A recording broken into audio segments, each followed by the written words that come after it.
Hello everyone, কেমন আছো সবাই? আশা করি খুব ভালো আছো। আমিও ভীষণ ভালো আছি। তো লাস্ট সানডেতে কোথাও আমি কি মেলায় ব্যাঙ্গালোরের যাচ্ছো? একটা মেলায় গিয়েছিলাম। দেখলে আমি ফার্স্টেই শুরুতে বললাম ৮০ টাকা করে টিকিট, যেটা আমাদের শিলিগুড়িতে ম্যাক্স টু ম্যাক্স ২০ টাকা হবে, তার বেশি না। ডিফারেন্স যদি তোমরা আমাকে জিজ্ঞেস করো এখানকার মেলা শিলিগুড়ি মেলার মধ্যে ডিফারেন্স কী, তবে আমি এটাই বলবো, এখানে আমি সেরকম কিছু দোকান দেখতে পেলাম না যেটা আমাদের শিলিগুড়িতে 60-70% বেশি থাকে। বাট হ্যাঁ, এখানে একটু চড়ার জিনিস, তারপরে বাচ্চাদের জন্য এন্টারটেইন করার জন্য এরা এটা একটু বানিয়েছে। আর খাওয়ার জিনিস সেগুলো তো ছিল, এখানে খাওয়ার দোকান আর কি এসব ছিল। বাকি সেরকম অ্যাট্রাকটিভ আমি কিছু দেখতে পারলাম না যেটা এখানে কিনা এক্সট্রা আছে। তবে আমাদের ওই বলে না, ছোটোবেলার থেকে আমরা ওই বৈশাখ মাসে বৈশাখী মেলা আসে শিলিগুড়িতে, ওটা দেখে দেখে অভ্যস্ত মাইট বি, এটা আমাদের ওই জন্য ওরকম কম্প্যারেটিভলি অত ভালো লাগলো না। বাট বাচ্চাদের জন্য ঠিকই আছে বলবো। একটু সানডে ওদের মাইন্ডটা রিফ্রেশ করার জন্য বাচ্চাদেরকে এখানে নিয়ে আসলেও ওরা যথেষ্টই খুশি হবে। তো ব্যাঙ্গালোরে এটা আমার ফার্স্ট টাইম একটা মেলা ছিল যেখানে আমি গিয়েছিলাম। সাথে দেখো, পপকর্ন তো খেতেই হবে। মুভি দেখতে যাও চাই মেলাতে যাও, পপকর্ন ইজ ম্যান্ডেটরি।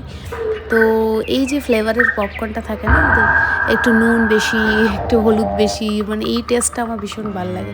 মানে এইসব মেলা, তারপর স্কুলে আমরা দেখবে খেতাম। এখন সিনেমা হলে যেসব পাওয়া যায় ওগুলো তো আলাদা ডিফারেন্ট টেস্ট, ওটার সাথে এটা আমি কম্পেয়ারও করছি না।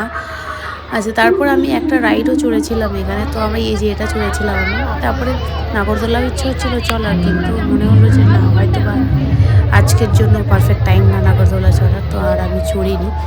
ঠিক আছে, এইভাবে আমি সানডেটা কাটালাম, মেলা গেলাম, হাসলাম। বাকি কথা আরও হবে পরে তোমাদের সাথে আস্তে আস্তে। সবাই ভালো থেকো, সুস্থ থেকো। আমরা বাস নিউ ইয়ারে পা দেবো, আর মাত্র মাঝখানে একটা দিন বাকি। তোমরা কে কী করলে, কে কী করছো, কে কী করবে, সব আমাকে কমেন্ট করে জানিও। কে কোথা থেকে দেখছো এর আগেও আমি বলেছি, আমাকে কমেন্ট করে প্লিজ জানাবে। আর ভিডিওগুলো কেমন দেখতে চাও এটাও জানাবে অবশ্যই। এটা দেখো, এখানে একটা ভাজা দেখতে পাচ্ছ, পাঁপড়টা কত বড়, এটা এরা এখানে বলে বিক্রি করছিল দিল্লি পাঁপড়। এর মধ্যে অনেক মানে পরি মশালা বলে, ঠিক আছে, পরি মশালা অ্যান্ড অনেক ভেজিটেবলস, মানে গাজর, পেঁয়াজ, লঙ্কা এসব দিয়েছে। আর ওখানে দেখলে ফ্রাইস হচ্ছিলো একটা, ওটা চিলি পকোড়া ছিল যেটাতে বেসন ভর্তি। সবচেয়ে বেশি ভালো লেগেছে আমার এই ক্যান্ডি কটন অ্যান্ড এই রাইডটা। চলো, সবাই ভালো থেকো, বাই, টেক কেয়ার। দেখা হচ্ছে পরে একটি ব্লগে খুব শিগগিরই।